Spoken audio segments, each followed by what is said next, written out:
হ্যাঁ, ছোট করো কিন্তু দাম কিন্তু বেশি লাগবে না কিন্তু আবার পানি দাও।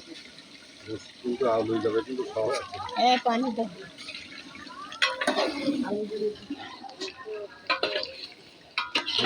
তো এতক্ষণ আর এতক্ষণ তো লাগানো একদম ছোট করো। আসসালামু আলাইকুম, সবাই কেমন আছেন? আজকে আমার নানার 41-এর দিন, এই জন্য কিছু এতিম ছেলেদের খাওয়াবে। তো এই যে রান্নাবান্না চলতেছে।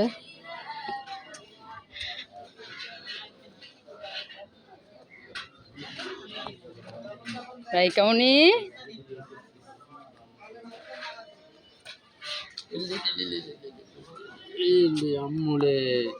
যে আমার হাজবেন্ডও চলে আসছে। ওয়াও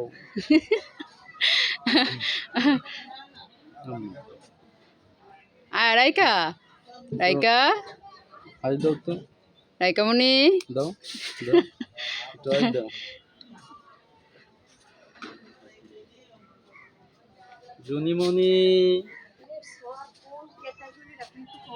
হচ্ছে সেই স্যান্ডেল লিখনটা ওই পরে বাইরে বেরোবেই না, সে আমার স্যান্ডেল দিছে কোকে আমি তো আব্বু আয় আয় ওই স্যান্ডেল পরে রয়েছে, ওই স্যান্ডেল পরে স্যান্ডেল ময়লা লেগে যাবে না?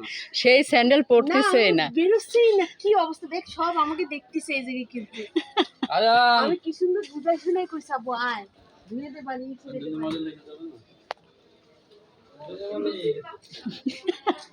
মেঘা সামনে আসবে না। এই যে আয়ান বাবা,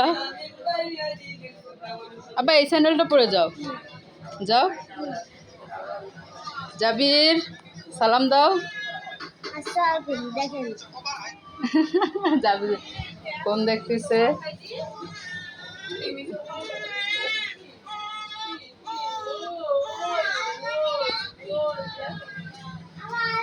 তো এখানে আরো রান্না বান্না চলতেছে। ছেলে মেয়েরে গোসল কাজ ধোয়ায়, নিজে গোসল কাজ দিয়ে রেডি থাকতাম। এই যে কুশি ভাজি, এটা উঠাও তোমার। লাউ রান্না আর ডাল আগে রান্না করছে। ডালটা দেখা, এই যে ডাল, এটা মিলাদে খাওয়ানো হবে।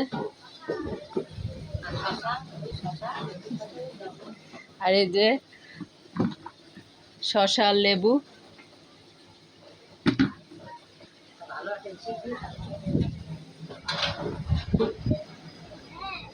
তো আপনারা আমার নানার জন্য সবাই দোয়া করবেন, সে যেন জান্নাতবাসী হতে পারে, তার সকল গুনাহ আল্লাহ মাফ করে দিবে, সেই দোয়া আপনারা করবেন যেন আমার নানা জান্নাতবাসী হোক, জান্নাতে যেতে পারে।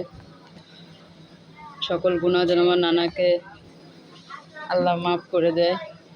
আয়ান এই সবাই সেই দোয়া করবেন। তো আজকে এই পর্যন্ত, সবাই ভালো থাকবেন, আল্লাহ হাফেজ।